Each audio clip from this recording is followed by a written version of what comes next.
Release Imran Khan मार्च कराची से हैदराबाद के लिए रवाना होने वाला है। ये माशाल्लाह देखें, अभी तो पार्टी शुरू हुई है, 5 अगस्त में टाइम है।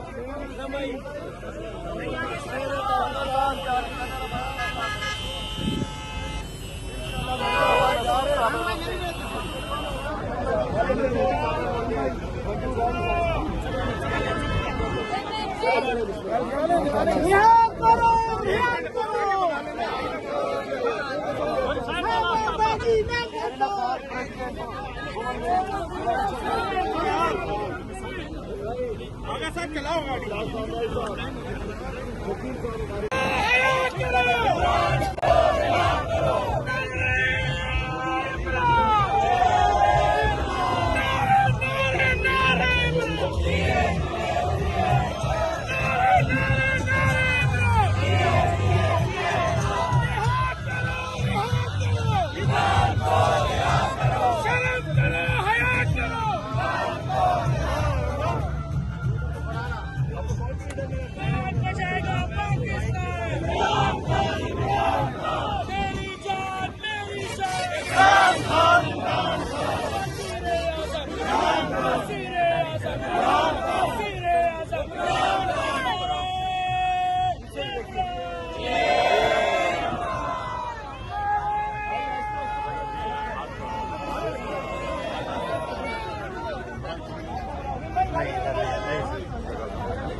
रिलीज इमरान खान मार्च कराची से हैदराबाद के लिए रवाना होने वाला है। ये माशाल्लाह देखें, अभी तो पार्टी शुरू हुई है, 5 अगस्त में टाइम है।